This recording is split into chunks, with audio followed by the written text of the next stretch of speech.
Today I am going to deal about AC through series RL circuit. Consider a circuit consisting of pure resistance R ohms connected in series with a pure inductance of L henries. As shown in the figure, here we are having one inductor connected in series with one resistor across a voltage supply V equals to Vm sin omega t. The current flowing through the resistor is I and the voltage drop across the inductor is given by VL and the voltage drop across the resistor is VR. The series combination is connected across AC supply is given by V is equals to Vm sin omega t. The circuit draws a current I, then there are two voltage drops.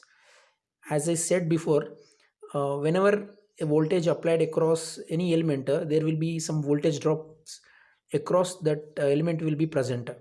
So the drop across the pure resistor is given by VR.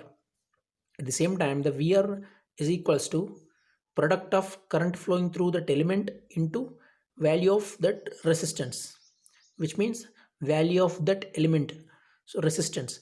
So VR is equals to I into R. Next, drop across pure inductance VL is equals to I into XL. Here we are denoting the drop across the inductor is given as VL. Therefore, VL is equals to product of XL into I. I means the current flowing through that inductor, and XL is the inductance, the property of the inductor, which is denoted by XL. So VL is equals to I into XL, where XL is equals to 2 pi FL. So already we know that XL is equals to 2 pi FL is the standard formula. Next, VR, VL, the both are the RMS values of the voltage drops. They are not the average values. The drop across both the elements inductor and resistor are mentioned. We are taking them in RMS values. Okay, they are RMS values.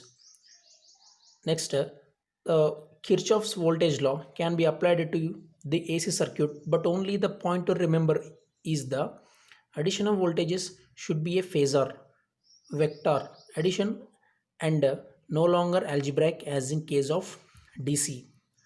Okay, here the whatever the voltage drops across the resistor and inductor we are taking must be in a vector phasor addition only, but not like as DC as algebraic.